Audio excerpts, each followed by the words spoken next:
اور اگر ہم دکھا سکیں ذرا دکھائیے گا اس طرف سے. یہ پہاڑ کے کٹا ہوا حصہ.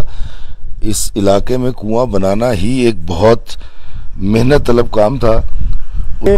اس طرف شہباز لکھا ہوا ہے, وہ دیکھیں شہباز بھی لکھا ہوا ہے. تو یہ دیکھیں, یہ وہ علاقہ ہے.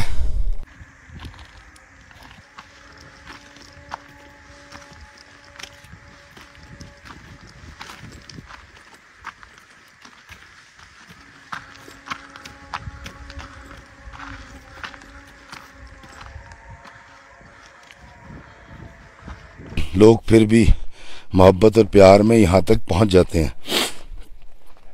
دوستو, میرے ابا کہا کرتے ہیں کہ جس کو کوئی غم نہ ہو یا جس نے نفس کی نفی سیکھنی ہو تو وہ بکری پال لے. تو دوستو, یہ سڑک طائف سے حضرت بی بی دائی حلیمہ سعدیہ رضی اللہ تعالی عنہا کے گاؤں کی طرف جاتی ہے. آپ ان پہاڑوں کی حالت دیکھیں, کتنے خشک اور کتنی سنگلاخ چٹانیں ہیں. سال کے 10 ماہ یہاں کا ٹیمپریچر 40 درجہ حرارت سے اوپر رہتا ہے. تو اس دور میں دشوار گزار ان راستوں سے گزر کر بی بی دائی حلیمہ رضی اللہ تعالی عنہا آقا دو جہاں سرکار مدینہ صلی اللہ علیہ وآلہ وسلم کو کیسے لے کر جاتی آتی ہوں گی. میں نے یہ 6 منٹ کی ویڈیو بغیر کٹ کیے بنائی ہے تاکہ آپ اس مقدس راستے کو دیر تک دیکھ سکیں, دیدار کر سکیں, جو راستہ اس گاؤں کو جاتا ہے جہاں ہمارے پیارے نبی کریم صلی اللہ علیہ وآلہ وسلم کا بچپن گزرا تھا. دوسری وجہ یہ ہے کہ آپ اگر ان پہاڑوں کو غور سے دیکھیں تو یہ ریزہ ریزہ ہو چکے ہیں. کوئی بھی پہاڑ, اس کی چٹانیں بڑی یا پوری نہیں ہیں. ایسا معلوم ہوتا ہے کہ کسی بڑے دیو ہیکل گرینڈر نے ان پہاڑوں کو گرینڈ کر کے رکھ دیا ہو. ایسا کیوں ہے یہ تو ماہر ارضیات بتا سکتے ہیں, مگر میری محبت, میری مودت یہی کہتی ہے کہ یہ پہاڑ رحمت للعالمین کی آمد کی وجہ سے نرم ہو گئے. ان پہاڑوں پر کوئی پودا ہے نہ جھاڑیاں, کوئی سایہ دار درخت بھی نہیں. کہیں کہیں بڑے بڑے سخت نوکدار کانٹوں کی جھاڑیاں ہیں جن پر 1 انچ سے لے کر 2 انچ تک کے سفید کانٹے اگے ہوئے ہیں. یہ پرپیچ خمدار راستہ سینکڑوں گھاٹیوں سے گزر کر اس گاؤں میں جاتا ہے جہاں پر حضرت حلیمہ سعدیہ کا قبیلہ آباد تھا. بہت کم لوگ اس مقام کے بارے میں جانتے ہیں, اور جو جانتے ہیں وہ یہاں آسانی سے پہنچ نہیں پاتے کیونکہ یہاں کوئی سرکاری گاڑی, ٹرانسپورٹ, ٹرین نہیں آتی.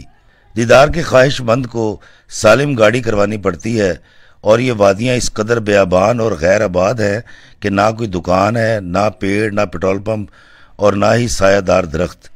اسی لیے آپ جب بھی اس جگہ پر آئیں تو آپ کی گاڑی میں وافر پانی اور کھانے پینے کا سامان ہونا لازمی ہے. ایک بار پھر عرض کرتا چلوں کہ میں نے یہ 6 منٹ کا ویڈیو بغیر کٹ کیے 1 گو میں اس لیے بنایا ہے کہ عقیدت مند خود کو اس راستے پر جاتا ہوا محسوس کریں. میں جانتا ہوں کہ یہ دنیا عاشق رسول اللہ صلی اللہ علیہ وآلہ وسلم سے بھری پڑی ہے, مگر ہر عاشق ان مقامات تک رسائی کی استطاعت نہیں رکھتا. اللہ نے مجھے موقع دیا ہے تو کیوں نہ میں ان عشاق کو زیارت کرواؤں. یہ سڑک بہت اچھی ہے مگر کہیں کوئی گاؤں, کوئی پیٹرول پمپ, کوئی شاپنگ سینٹر نہیں ہے. اس روڈ پر ٹریفک بھی نہ ہونے کے برابر ہے, جس کی وجہ یہ بھی ہو سکتی ہے کہ اماں حلیمہ رضی اللہ تعالی عنہا کے گاؤں سے آگے شاید کوئی شہر نہیں ہے, اور نہ ہی دور دور تک کسی انڈسٹری کے آثار نظر آتے ہیں. بل کھاتی اترتی چڑھتی ویران سڑک ہے جو ہمیں اس مقدس گاؤں میں لے جاتی ہے جہاں ہمارے پیارے نبی صلی اللہ علیہ وآلہ وسلم کا بچپن گزرا. گاڑی ایک کچے راستے پر اتری ہے. جی ہاں, آپ ٹھیک سمجھیں, یہ کچا راستہ ہمیں ہماری منزل مقصود تک لے جائے گا. بارشوں کا موسم ہے اس لیے یہاں پر پانی کھڑا ہے. سورج اپنی پوری آب و تاب سے چمک رہا ہے. راستہ ناہموار ہونے کی وجہ سے گاڑی ہچکولے کھا رہی ہے. دائیں بائیں راستے کے کنارے پر جنگلی جھاڑیاں ہیں جن پر لمبے سفید رنگ کے نوکیلے کانٹے بھرے پڑے ہیں. کیچڑ کی وجہ سے گاڑی سلپ بھی ہو رہی ہے. پانی سے بچ کر نکلنا ضروری ہے ورنہ گاڑی کا ٹائر کیچڑ میں دھس جائے گا اور اگر ٹائر دھس گیا تو یہاں کوئی بھی مددگار موجود نہیں ہے۔ کچے ٹوٹے پھوٹے روڈ پر کیچڑ ہے کیونکہ اس سال بارشیں پہلے سے زیادہ ہوئی ہیں۔ بائیں ہاتھ پہاڑ پر وہ گاؤں موجود ہے جہاں میں آپ کو لے کر آیا ہوں۔ دوستو، ہو سکتا ہے جب آپ یہاں آئیں تو شاید یہ پانی تو یہاں پر موجود نہیں ہوگا، مگر ایک بات ضرور ہے کہ یہ جنگلی کیکر اور کانٹے آپ کا استقبال ضرور کریں گے کیونکہ ان کی یہاں پر بہتات ہے۔ ہمارے ڈرائیور صاحب بڑی مہارت کے ساتھ، بڑی چستی کے ساتھ تنگ سی روڈ پر گاڑی چلا رہے ہیں تاکہ ٹائر نیچے نہ اترے اور کیچڑ میں نہ دھس جائے۔